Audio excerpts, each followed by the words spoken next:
And we take you now back to Ottawa this hour. Breaking news, former BC Premier Christy Clark will not be running for the Liberal leadership. The CBC's Janice McGregor joins us now live from Ottawa. So that news just in. Certainly we had been waiting to learn more about that. So tell us more about what we know about who's in and who's out.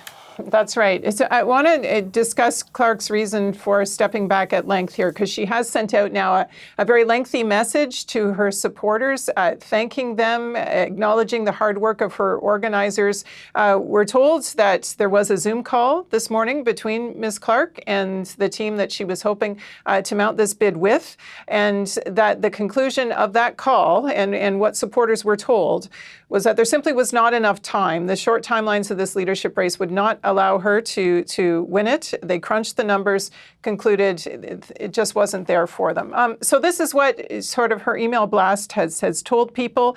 They had hundreds of organizers, an amazing team, she says, believed the issues were important. And she also said specifically that she thinks it's important for women and Westerners who often, she said, find themselves outside the corridors of power in Ottawa to consider putting their names forward. Nevertheless, she says she's making this difficult decision to step back.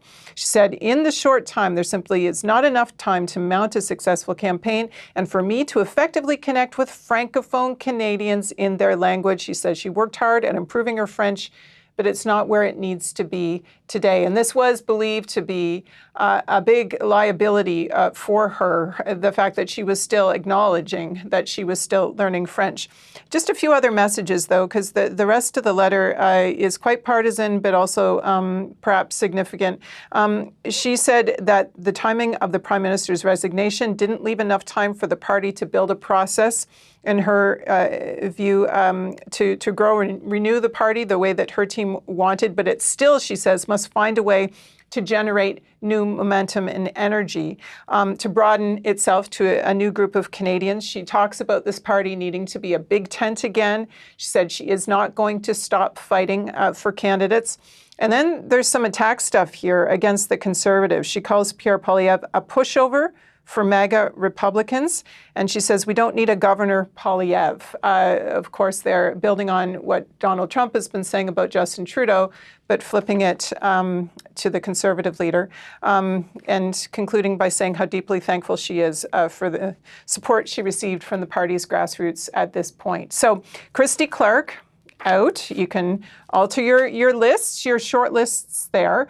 But I'll just let you know about things we are watching for. So right now in my monitor, I'm having a look at Karina Gould. So the other news this morning is that CBC News Radio Canada hearing from Karina Gould's camp that she is going to be in. Not coming in today, though. This isn't a campaign launch event. She's doing two different events today. Right now, it's kind of a routine government announcement in her riding. And this afternoon, she's introducing Innovation Minister François-Philippe Champagne when he talks to the Chamber of Commerce in Burlington, again, her riding. So we're going to sort of hear her, see her in front of cameras and reporters at 2 points today.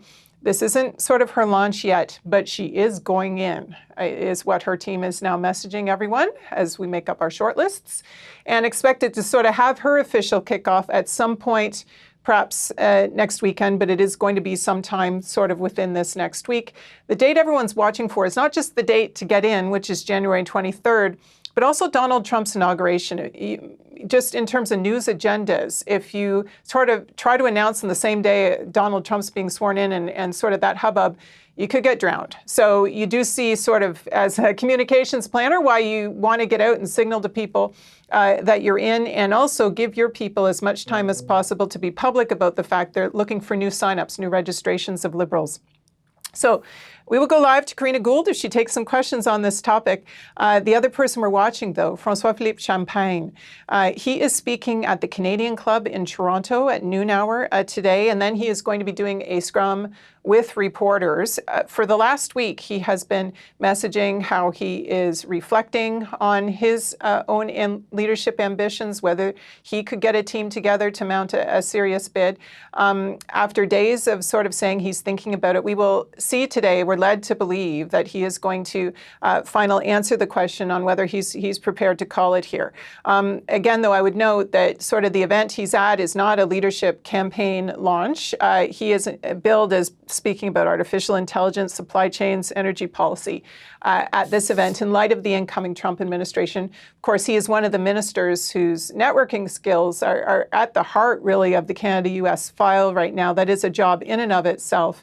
Other cabinet ministers have chosen to keep focusing on that job, not run for leadership. Which brings me finally to Jonathan Wilkinson, who, speaking of the Canada-US tasks, is in Washington today and tomorrow. He, of course, Natural Resources Minister. This has been a week so far where we've heard from a number of premiers and federal ministers about the issue of whether energy exports could become potentially something that Canada uses to retaliate should the incoming Trump administration make good on its tariff threats. Wilkinson apparently going to be speaking to Republican legislators, talking to other conservative influencers over the next couple of days about the value of Canadian energy exports, resource partnerships in light of both security and economic concerns for the two countries. If he is still pondering a leadership run, it doesn't seem like this is something that's going to be his focus for the next couple of days. He's doing this Canada-US stuff for the time being. So the focus shifts to sort of these other cabinet ministers to clarify their intentions. We leave Jonathan Wilkinson in the maybe pile for now.